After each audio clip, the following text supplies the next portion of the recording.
513-85-Pablo. Look, the background's different on today's show. And in fact,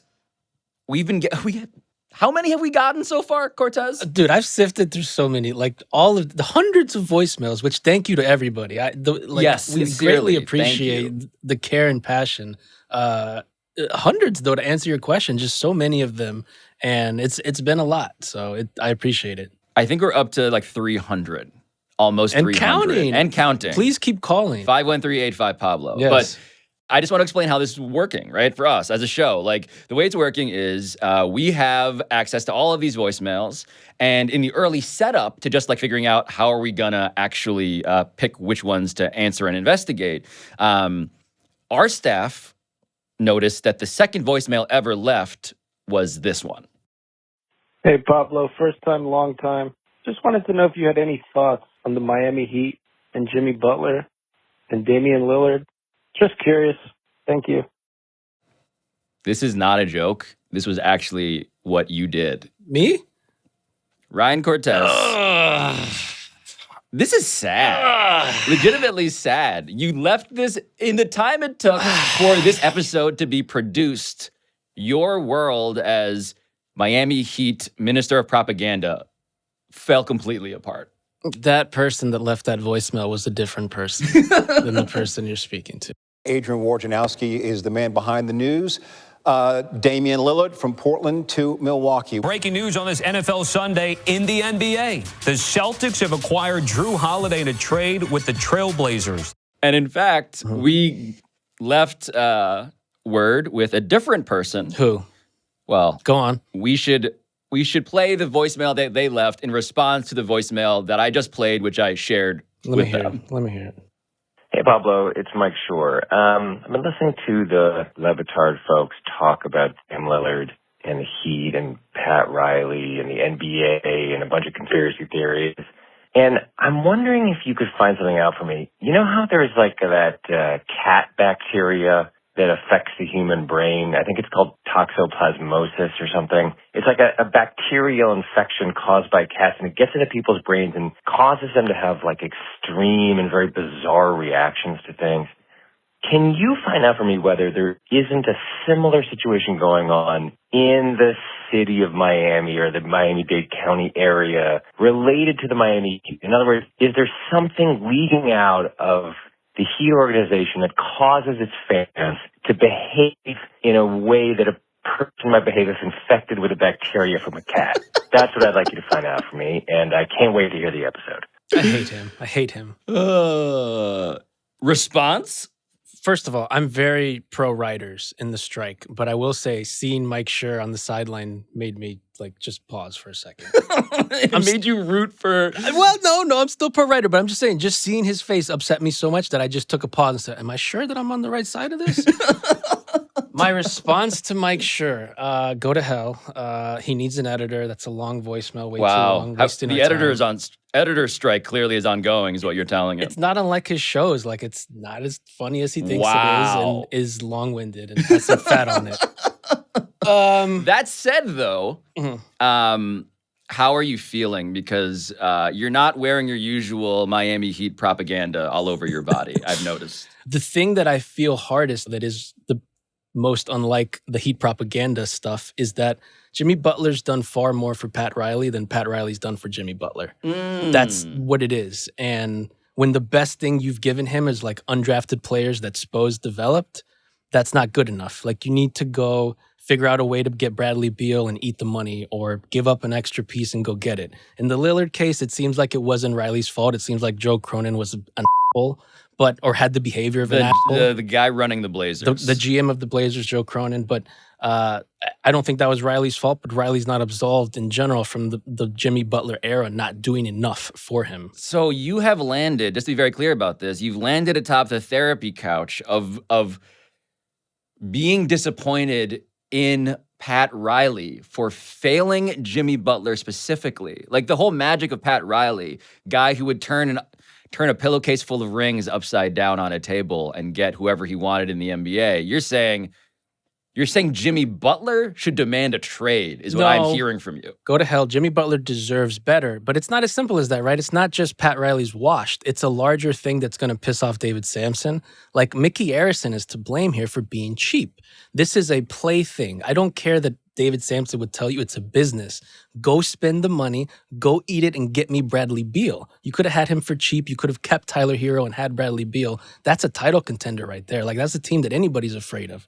They're afraid of him without those guys. So I blame Mickey Arison as much as Pat Riley. So you're blaming the owner of the Heat, Mickey Arison. You're saying, just to translate all of this, what you're saying is that the people who have the cat bacteria in their brains are Mickey Arison and Pat Riley. And not Jimmy Butler, and not Duncan Robinson or Eric Spoelstra, not Tyler Hero. By the way, the media and the fans' reaction to Tyler Hero is prejudice against a white player. I'll say it. We need to get out of this topic. What is our next voicemail? Hey, Pablo, what's up, man? This is Steve from Nashville, and I was wondering, I had this burning question, and I can't get to the bottom of it. Does Troy Aikman know that he looks like the white Jay-Z? Because I feel like he's got to know it. Like, when he looks in the mirror. But anyway, hope you can get to the bottom of this, man. Thanks and love. So I love this question because I, too, have wondered this. And I had the good opportunity, the good fortune, Cortez, to co-host PTI last week. And our guest, and this is just by the grace of God, was none other than white Jay-Z himself. And so I, of course, shamelessly injected myself into the proceedings to create content for this show. Oh, wow. Okay. Hey, Troy, can I ask you one weird question before I let you go? Just not for PTI, but so I host this podcast, I find stuff out, and I have one very quick question for you. Are you aware that the internet thinks you look like Jay-Z? Yes, I am aware of that. A white Jay-Z. There was a meme it still pops up on my feed from time to time. It was some game, yeah. And it looks nothing like it. So I don't know what, hey, AI is, I think this was before everything kind of went AI, but anymore you don't know what's real and what's not. So I don't know if that was actually an unedited picture of me, but pretty scary.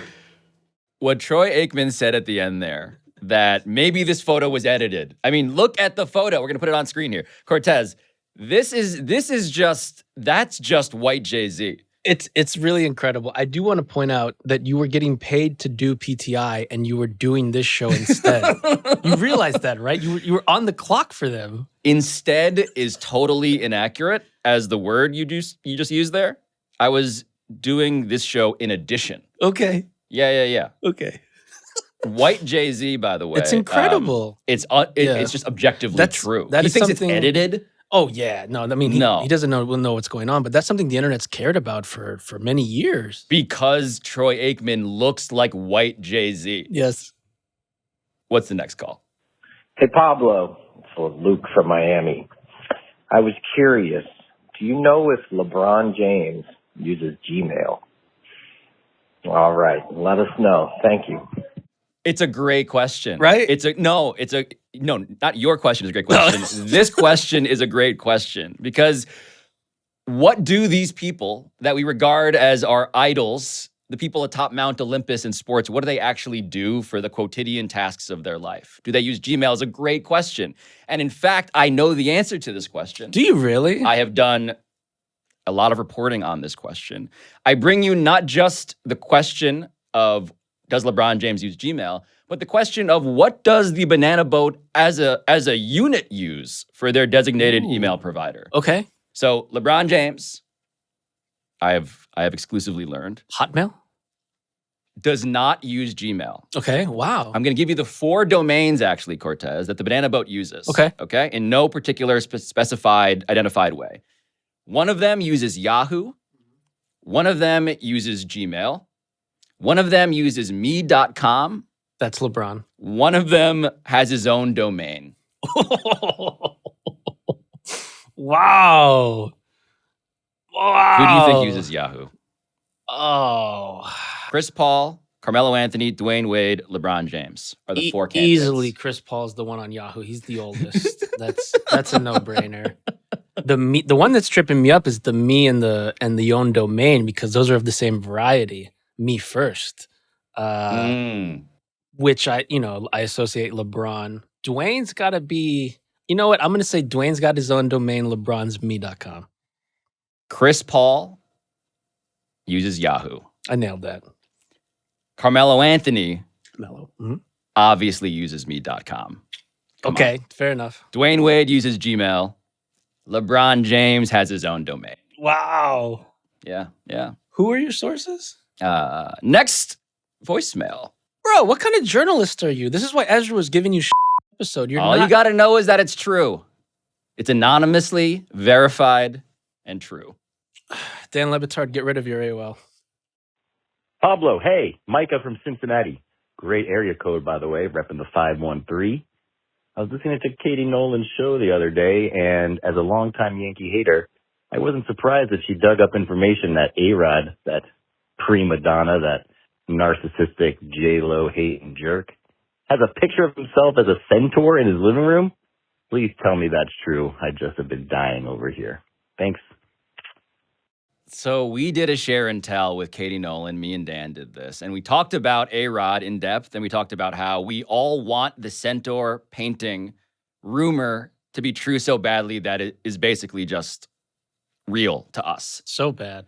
It's incredible. It's one of the greatest details about any athlete in the history of sports. I've thought about this for years. It's been on Twitter for a long time. You can't get better than Alex Rodriguez has a painting of himself as a centaur. Self-explanatory. Right. What I have to update on this for the listener and for you is that I have been reporting this story since we did that share and tell. Go on. And the research phase of this, I want to make clear, Madonna has weighed in. I want to be fair to A-Rod and to her. This is what Madonna said on the matter. Okay. You spent time with athletes before. You're friends with many athletes, Alex Rodriguez being one of them. Is it true that he has an oil painting of himself depicted as a centaur, half man, half horse in his home?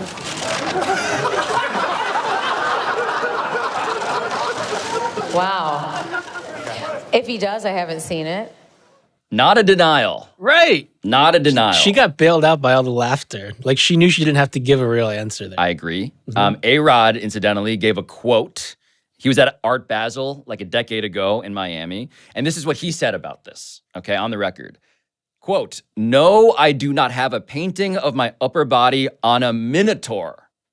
I don't know where they get that stuff." Well, an important distinction, the word, obviously. Not a denial either. Correct. Not a denial. Correct. And in fact, what I have been told, Cortez,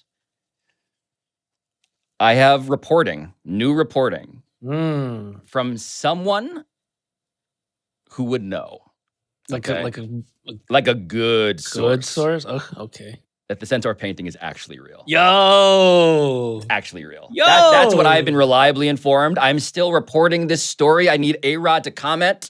A-Rod, please call into 513-85-Pablo. Call in or you're a coward. I'm proud of you. You continue to break news, man. I could not be prouder of myself for turning a thing that I wanted to be real into, via the magic of reporting, actually into a thing that I want to confront Alex Rodriguez about. That's incredible. I want to go tweet it. Half man. Yes. Half horse. All amazing.